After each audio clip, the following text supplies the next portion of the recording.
ব্যক্তি সারা পৃথিবীর ক্ষমতা পেয়েছিল, এর মধ্যে দুইজন হলো মুসলমান আর দুইজন হলো কাফের।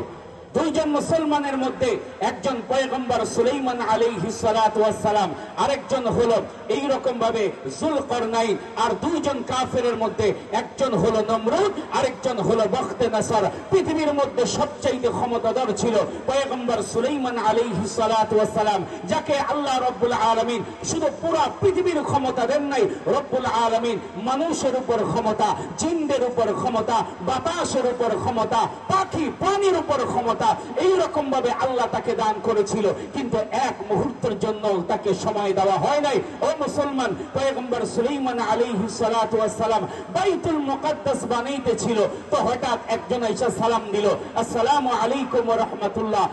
সুলাইমান আলাইহিস সালাতু ওয়াস সালাম সালামের উত্তর দিয়ে বলল, তুমি কে? ওই ব্যক্তি ডাক দিয়ে বলে, আনা আজরাইল, আমি হলো আজরাইল। বলে, কেন আসছো? বলে, আজরাইল আসে কেন?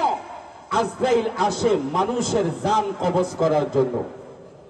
আমি আপনার জান কবজ করার জন্য আসছি।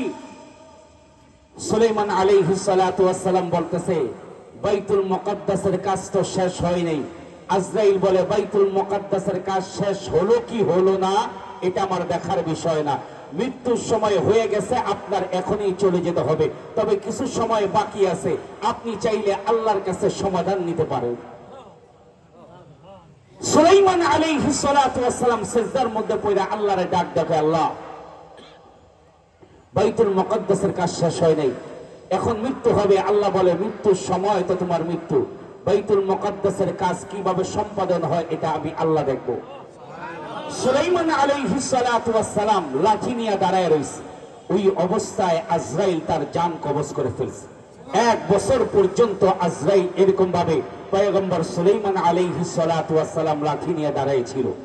1 বছর পর জিন্নাতরা কাজ শেষ করে যখন পয়গম্বর সুলাইমানকে ধরলো, থাপাস করে জমিনের মধ্যে পড়ে গেল। পড়ে যাওয়ার পর তারা এই রকম পর্যবেক্ষণ করে দেখে সে আজ থেকে 1 বছর আগে মারা গেছে।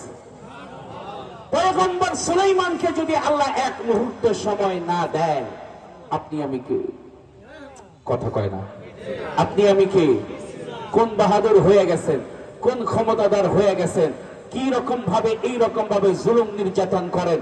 রব্বুল আলামিন ডাক দিয়ে বলে, সবকিছুর একদিন শেষ আছে। কথা কয় না। এই কারণে আল্লাহ বলেন, কুল্লু নাফসিন যায়িকাতুল মাউত। রব্বুল আলামিন ডাক দিয়ে বলেন, শুধু দুনিয়ার মানুষ নয়, আমি রব্বুল আলামিন ওই আসমানকে আমি রব্বুল আলামিন ধ্বংস করে দিব, জমিনকে আমি আল্লাহ ধ্বংস করে দিব। রব্বুল আলামিন কালামে হাকিমের মধ্যে ডাক দিয়ে বলেন, ইদা সুলসিলাতিল আরদু জিলজালাহা ওয়া আখরাজাতিল আরদু আথকালাহা ওয়া ক্বালাল ইনসানু মা লাহা। রব্বুল আলামিন বলেন, সব কিছুর মৃত্যু হবে। সম্মানিত হাজিরিন, বয়ান আর লম্বা নয়। মুফতি হেদায়েতুল্লাহ খান আজাদি সাহেব হুজুর চলে আসছে।